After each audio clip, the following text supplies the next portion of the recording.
Eu sou Thaís Paiva e tô aqui para mais um episódio do VTR Cast. Hoje, com Rafael, CEO da Profiline, 15 anos de história nesse negócio. Essa carinha de criança é só para enganar vocês.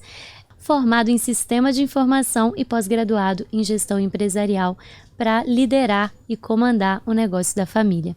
Conta um pouco sobre a Profiline e o negócio que você faz acontecer hoje, Rafa. Sim. E seja bem-vindo ao podcast da VTR. Obrigado pelo convite, fico muito feliz de trazer um pouco do que a gente aprende no dia a dia, né?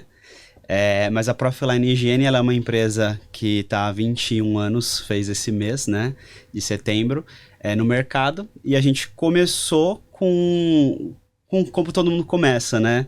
Tentando desenvolver um projeto, inclusive o fundador foi o meu pai, Amarildo, lá com o nome de Limpeza Net na época.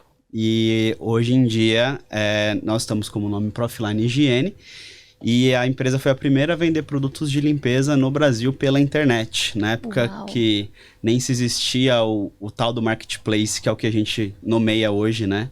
Pioneiros, então. Sim. E pela necessidade de ter um distribuidor local no Grande ABC, a gente acabou optando por ter uma pequena loja, e foi por lá que tudo começou. E tem uma curiosidade sobre o nascimento da empresa. Como foi o projeto inicial para que a Profiline hoje exista aí há 21 Sim. anos? Ela começou através de um TCC do Amarildo com um sócio dele na época. Nisso eu ainda estava no colégio, né?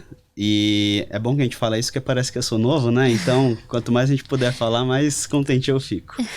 Mas eu achei interessante, porque começou de uma forma como a maioria acha que não se começaria, né? O que acontece, que a gente sempre conta, né, inclusive nas nossas integrações de novos funcionários, é que é tudo muito bonito, o projeto, até que você coloque ele para funcionar. Então, eu me lembro na época que eles trabalhavam forte com essa questão de tecnologia, mas, querendo ou não, muitas coisas tiveram que se mudar de rumo para a gente estar onde está hoje. Então, o projeto inicial não deu sequência, mas ele foi pivotando, né, mudando até que hoje, como a gente trabalha no nosso modelo, a gente pudesse realmente existir de fato, e a gente vê que é uma adaptação de acordo com a necessidade, de acordo com o momento. O momento na época era um, hoje é outro. E eu acabei vindo depois da escola mesmo, eu comecei já a empreender lá junto com ele, desde a faculdade. E podemos, como vocês foram pioneiros, podemos tratar esse nascimento de um e-commerce que não existia na época como uma atitude de uma startup inicial? Ou eu acredito que nem tinha esse nome, né, de fato, não mas tinha. sim, e acho que eles nem têm consciência disso, mas como a gente faz esse estudo e acompanha muita gente, a gente sabe que tem bastante coisa relacionada a startup, sim. E hoje é tão fácil, né, tão simples de você iniciar um processo como esse, mas na época não existia. Então eu acredito que foi até muito mais desafiador do que se fosse começar hoje, por exemplo. Sim, a tecnologia era Sim. Infinitamente inferior, né? Exatamente. Do que é hoje. E até os nossos próprios produtos mudaram, o nosso conceito mudou. Então hoje a gente atua forte na profissionalização da higiene e da limpeza dentro das empresas, né, aqui em São Paulo. Mas na época a gente atendia as moças do condomínio que precisavam de um produtinho de limpeza lá, e foi assim que a gente começou. Começou no delivery mesmo para os condomínios. Exatamente. Então, bem pequeno. Exatamente. E hoje, o foco inicial para convidar o Rafael para estar aqui conosco, sim, é porque eu fiquei encantada por uma empresa do ABC Paulista ser a pioneira em distribuição de produtos de limpeza para saúde e bem-estar naquela época, né, há 21 anos atrás, através de um e-commerce.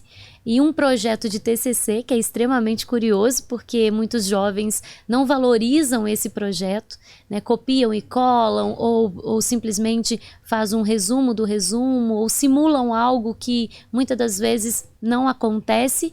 E esses dois jovens, na época, fez acontecer verdadeiramente o TCC. Ou seja, rodou um MVP do TCC e que funcionou e funciona, deu certo há 21 anos. E para que a gente discorra hoje sobre a história da empresa e tudo que vocês geram valor hoje no negócio, né, para gerar valor em outros negócios. Vamos falar um pouco de saúde coletiva, saúde Sim. dentro dos ambientes organizacionais e principalmente hoje, qual que é o teu maior público, a tua área de atuação, onde você está, para que essas pessoas que entendam um pouco da saúde e limpeza, a higiene dentro dos negócios, levem mais para offline, para dentro dos seus escritórios, indústrias, empresas. Legal. Hoje a gente ajuda empresas através da saúde e bem-estar, né, desses produtos de higiene e limpeza profissional, a elas terem mais lucratividade.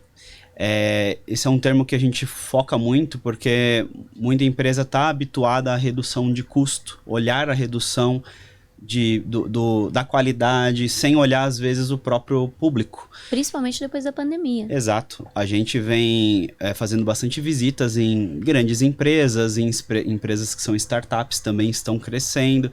E um ponto que é igual, né, parecido, é a questão de você reter talentos, por exemplo.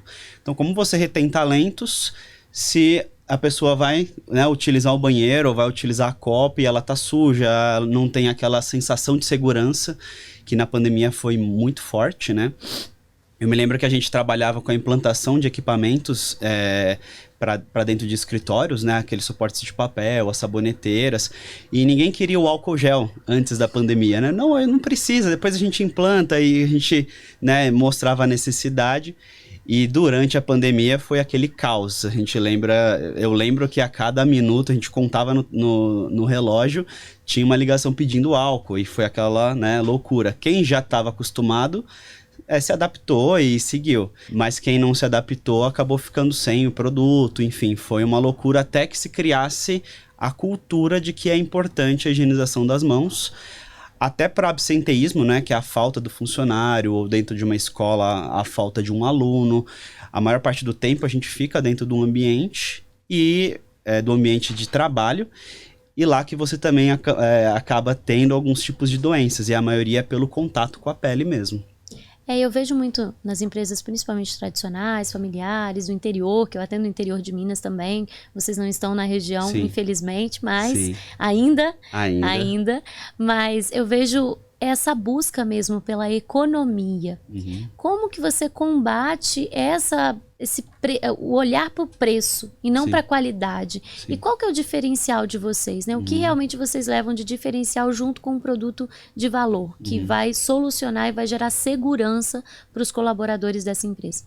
O que eu falo aqui é o que a gente fala individualmente para cada cliente que a gente visita ou cada cliente que a gente atende. A gente está acostumado com aquela lista que a gente chama de lista de Dom Pedro, que é a lista dos produtos de limpeza. Por que Dom Pedro? Porque era a mesma lista que o Dom Pedro fazia a limpeza da caravela dele, porque é tão antiga que a gente está acostumado com detergente, água sanitária, desinfetante. Então, não é muito difícil a gente demonstrar o que a limpeza profissional é de fato para quem ainda não conhece. O difícil, sim, é você ficar trabalhando por centavinhos e escolher uma empresa ou outra por conta disso, sendo que, no final das contas, você às vezes tem uma solução 5 vezes mais econômica só pelo fato de você mudar o produto que se utiliza dentro de um espaço corporativo. Então, a gente, por exemplo, pega casos onde a profissional da limpeza utiliza e mistura 2 produtos para fazer uma limpeza só. Então, o que o empresário não consegue ver? O risco trabalhista que ele corre, o problema de qualidade, né, da situação, o trabalho que eles têm depois para resolver um problema, por exemplo, de manchar um piso ou estragar um patrimônio. Isso não se vê porque eles deixam muitas vezes, inclusive essa lista, na mão da pessoa responsável pela limpeza, ao invés de trabalhar com uma limpeza profissional.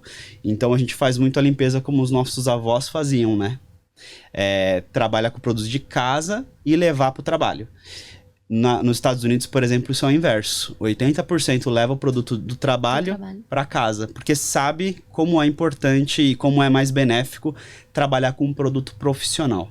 E vocês devem encontrar desafios também junto aos usuários desse produto, porque está acostumado, a cultura é usar o produto doméstico para limpeza corporativa. Sim. E não o profissional para limpeza doméstica, como é nos Estados Unidos. É por isso que o nosso trabalho aí entra as diferenças, como você perguntou, né? Não adianta a gente só vender um produto ou falar que ele é bom. Muitas vezes a gente precisa acompanhar o processo e monitorar o processo de profissionalização da higiene e da limpeza. Você dar um ok para esse tipo de produto dentro de um espaço é a primeira etapa. A segunda é capacitar essa equipe. Ou seja, através de vídeos EAD que a gente disponibiliza para algumas empresas, ou um treinamento normalmente presencial. Porque depois que você usa um produto profissional, você acaba não querendo mais trocar. Só que a gente trabalha com formas diferentes de apresentar. Com a área de compras, de facilities, a gente vai falar os benefícios, né, de você não perder, estragar um móvel, uma cadeira, ou então manchar um piso, ter problema trabalhista, como eu falei. Já com o pessoal da limpeza, aí a conversa é outra. É como você pode ter menos tempo. Por que você pode ir embora, chegar em casa e fazer um carinho no seu filho sem ficar com aquela mão cheirando cloro, né, ou com problema de pele? Então é muito rico a gente ajudar, inclusive, essas pessoas que normalmente são as não vistas dentro de uma empresa. Os profissionais da limpeza em si, né? E para quem não conhece ainda essa área, só para complementar, que eu acho que é interessante, o produto profissional que a gente fala tanto, normalmente são produtos que são feitos para locais maiores ou para esse tipo de ambiente e que normalmente são diluídos com água. Igual em casa, quando a gente vai colocar na máquina de lavar, né? Você tem aqui, hoje em dia o produto para máquina de lavar roupa, que você dilui. Então, aos poucos, o brasileiro vai se acostumar com isso. Mas dentro uma cultura, né? Exatamente. E são hábitos novos a serem implantados aqui. Depois que alguém conhece e não troca mais, começa a usar em casa. A gente brinca que vende primeiro para a pessoa que a gente apresentou e depois a gente para a empresa, né? Sim. Então é bem interessante a gente entender esse conceito da limpeza como um todo. Que a limpeza ela não precisa ser cara, mas ela precisa ter qualidade, precisa ser feita rápido. Cada ambiente tem um porém.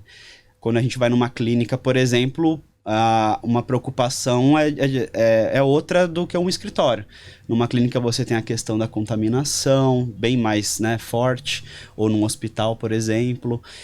Já numa área de alimentos você tem que tomar cuidado justamente com o alimento para ele não ser contaminado. Dentro de um escritório, às vezes são outras questões. É o cheiro que você quer deixar. Enfim, tem alguns mitos que a gente pode falar numa próxima, que é a questão da espuma, da cor, e tem outros poréns. Mas o interessante é entender que a limpeza profissional, ela é uma mescla do produto certo para o local certo, para a sujidade certa. Tudo isso para quê? Para que a gente possa mostrar e de fato fazer, né? Mas principalmente demonstrar para o seu público, para o seu cliente, a preocupação que a sua empresa tem com ele, com o bem-estar dele. Ele querer estar lá, ele querer consumir nesse local. Quantas vezes a gente vai para um restaurante, vai no banheiro, vê que é uma caca e pensa o quê da cozinha, né? Então é a mesma coisa em outros locais. Sim. A Abílio Diniz mesmo ressaltou uma vez num vídeo que vai numa empresa e veja o banheiro. Você vai saber o nível de gestão que aquela empresa tem pelo nível de limpeza e perfume do banheiro. E vale a pena ressaltar para aquelas empresas que estão buscando um posicionamento diferente no mercado. Cuidar da sua limpeza, da sua higiene, da saúde dos seus colaboradores e da educação. Porque o que eu percebi na nossa fala aqui até agora é que vocês também é uma empresa de educação para saúde e bem-estar, correto? No final, acaba sendo. E tem um canal no YouTube, não é isso? Sim, é o Higiene em Foco, quem puder seguir lá. Então, inclusive, aproveita que a gente dá justamente essas dicas para que as pessoas tenham a consciência. Porque depois que a gente fala que entra nessa área, nunca mais quer trabalhar da forma antiga, né? Ter um estoque grande, ficar se preocupando com esse tipo de problema. Quantas e quantas pessoas não têm problemas sérios de rinite, de alergias? Então, ter esse ambiente mais saudável demonstra justamente a preocupação da empresa com o funcionário, né? Senão acaba sendo só aquela quer demonstrar, mas não consegue. Você fala, tem alguma coisa estranha. Você vai usar, às vezes o papel começa a sair na mão. Eu brinco que eu fiz até um artigo há um tempo atrás no LinkedIn, que é a questão do looping infinito. Você começa trabalhando com um produto que atende o seu público, né? Aí vem alguém que está procurando fazer uma melhoria, mostrar serviço, acaba buscando e sempre acha um produto mais barato. Inclusive, depois da pandemia, a gente vem percebendo bastante adultério de produto. Ele não vem com a quantidade certa, ele fala uma coisa e vem outra. Isso é bem complicado, porque quem está na ponta não consegue descobrir, mas vem acontecendo. E com a consultoria de produtos, isso... você consegue minimizar esse impacto no cliente final. Sim, só de olhar a gente já consegue direcionar e falar, olha... não é tão barato quanto você imagina gastar com isso, né? Sim. Porque você começa a usar um produto mais barato, com essa intenção. Só que por ser mais barato, ninguém faz milagre. Alguma coisa às vezes tem.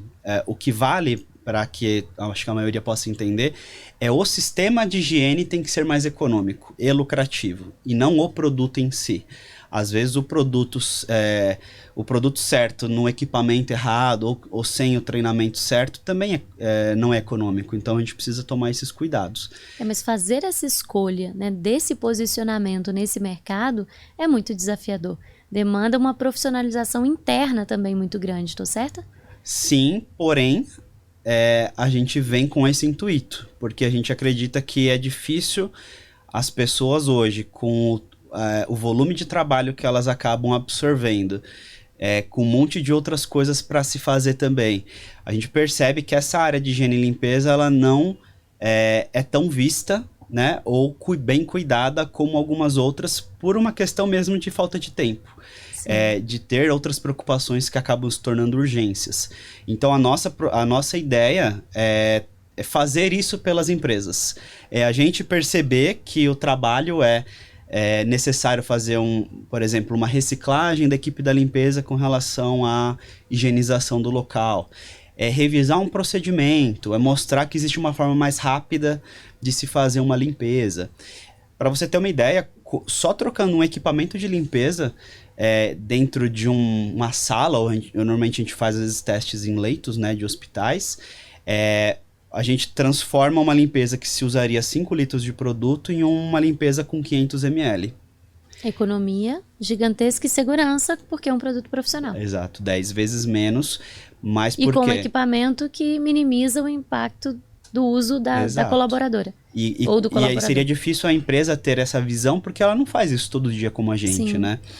Então, acho que está alinhado às novidades, a ter bons parceiros, a fábricas que trazem esse tipo de novidade e de visão, tem tudo a ver com o nosso modelo de trabalho, que é prestar esse tipo de serviço para empresas que estão preocupadas justamente com a saúde, né? Que percebem que fala assim, basta, preciso de uma forma mais fácil, mais organizada, preciso profissionalizar aqui a minha equipe. Muita gente trabalha com terceirizadas de limpeza, mas as terceirizadas também tem algumas que acabam sendo carentes com essa profissionalização. Né? E essas áreas são áreas de muita dor, porque o cliente está percebendo o ambiente, às vezes gera reclamações, inclusive, né, da limpeza do ambiente.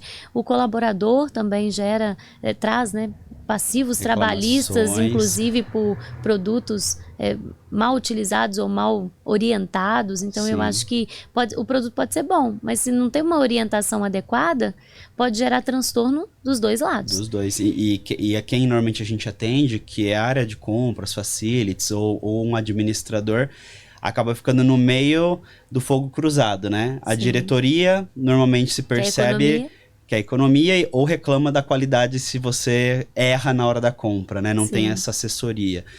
E também o funcionário ou o cliente que faz a mesma coisa, ela fica tentando se manter. Aí muita gente se ajusta e fala, não, agora vai. Aí muitas vezes o fornecedor vai e muda o produto sem avisar.